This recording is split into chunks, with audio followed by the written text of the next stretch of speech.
vina personalului. O să concediez ospătarul. Vă rog să-mi spuneți cine v-a servit. Păi e ospătărită aia, durdulie. Ia vină facu aia!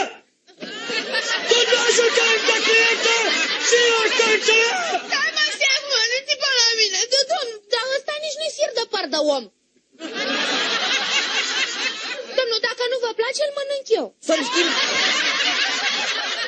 Să-mi schimbe ciorba, domne, dar după ce o termin. Frankfurt să-ți fac eu o supiță? Auzi? Fără intimități cu clienții. Vă rog să scuzați, este proaspăt angajată. Dar e bună. Ce-aș mai lua? Supa, domne, e bună supa. Ce-aș mai lua una? Ce faceți, bă? Vă jucați de patronul și cliență?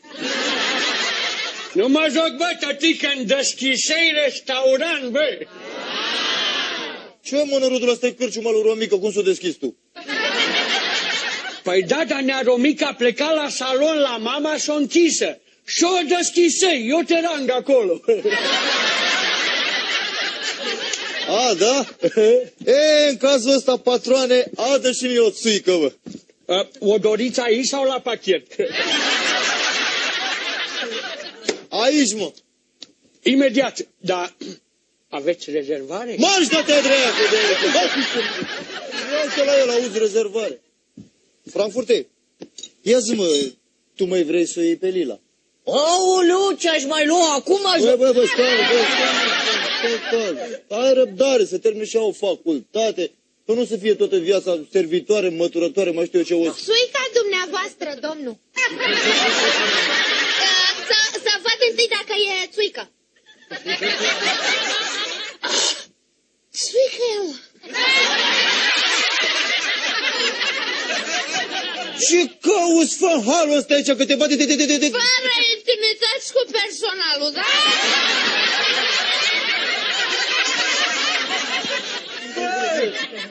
Bă, ce faceți voi aici în lipsa mea, mă? Ia uite. Auzi, bă, Romică, fusăși la salon la Leana, a? Eu niciodată, băi. A, bă, de ce minți, mă, că știu eu?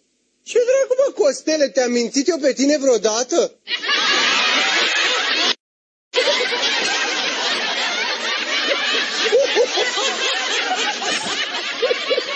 Bă, în oglindă te uitași.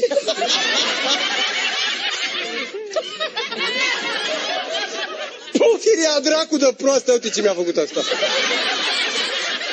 Nu pus așa, nu pus... Ce, mă? Ce? Așa am fost eu frumos dintotdeauna. Ia uite, frumos, hă? Și așa ai fost tu dintotdeauna cu unghiile roșii, mă? Ce vrei, mă, dacă mi le prinsei în ușa de la mașină? Da, păi tu n-ai mașină, mă.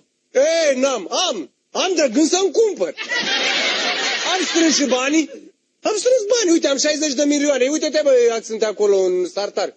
Acolo sunt. Mai sunt 2 milioane, că mai dădu eu restul la clienții. Ce faci?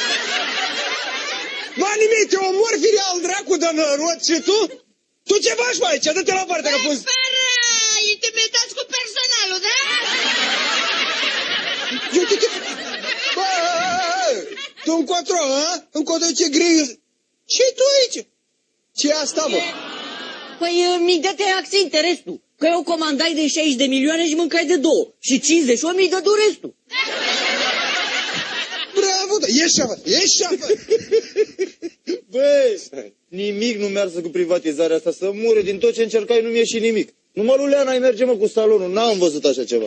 Oh, Doamne, nu mai pot, firarai dracu, toți porci și măgarii din sat să fie aici. Ce fă, se deteră la tine? Nu, Costele, oamenii mi-aduseră porci și măgari ca să le fac masaj. Norocul meu că veni un autocar plin cu băieți frumoși și musculoși. Să nu te fi pus dracu să te dai la ei.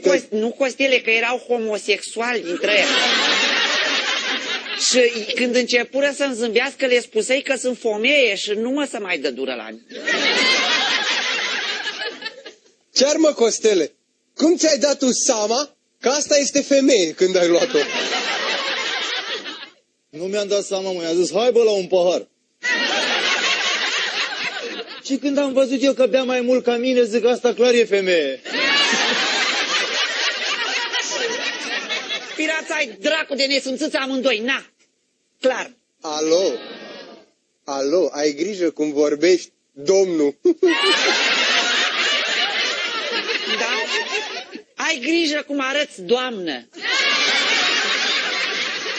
Păi ce vrei, fă? Nu mă vopsăși tu așa? Nu mă pictași tu așa? Că mă făcui de râs? Care de lumea până s-a de mine ce? N-a vă 10.000 de lei, întoarce-te să vedem cum te pictă aia. 10.000 picta... Tring! Costele, mi-a venit o idee. Hai încoace, hai încoace. Stimați vizitatori, nu atingeți exponatele, vă rog. Această expoziție reprezintă apoteoza dezavorii clasice a cățălei în perioada cotârcitului. Și aceasta este o realizare a marelui sculptor Costoa von Pârțângard. Din lucrările acestui celebru sculptor mai putem admira, dacă veniți mai aproape, Decebal sinucigându-se, Iubire în lagăr și capodopera artistului Maimuțe înfometate. Cât costă această statuie? Această statuie costă 1 milion. Ia pe mâna după soarea mea, bă! Uitasem să vă spun că sunt statui vorbitoare și deci costă 2 milioane. Pregătiți cecul, vă rog. Hai. Auzi, mă, maestre, poți să-mi faci și mie portretul? Vai, cu cea mai mare plăcere. Vă rog să pozați așa frumos. Gata, poftiți.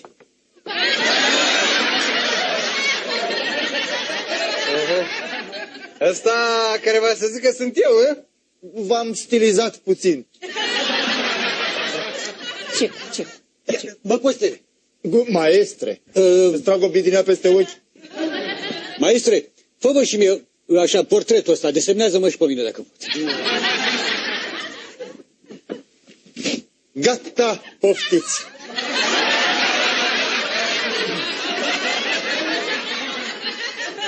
Deci ăsta sunt eu și alălalt e Romică. Exact. Cât mă costă? Vorbiți cu patroana. Deci, pentru aceste reprezentări de excepție ale geniului nostru, suma este de 40.000 de lei pentru dumneavoastră, 40.000 de lei pentru dumneavoastră și vă dau restul la sutadini. Vă rog. Doamnă, lasă, nu mai vrem restul. Uite, de restul, dă-ne sculptura asta, Dicolea. Dar n-ar trebui să o atingeți, că este unicat, vă rog frumos. Las că nu se supără tinerii ăștia dacă îi despărți în miță, nu? Se supără firar mama voastră.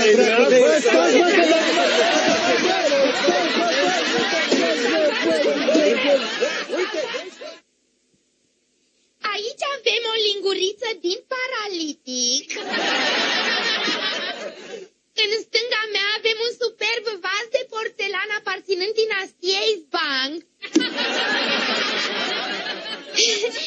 Un calculator din secolul XVI.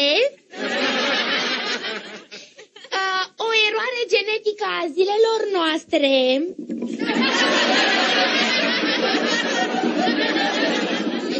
Și surpriza surprizelor, descoperiți pe malul Gilortului din Egipt, nu puneți mâna că s-ar putea să urle, mumiile lui Tutankamon și Nefertiti.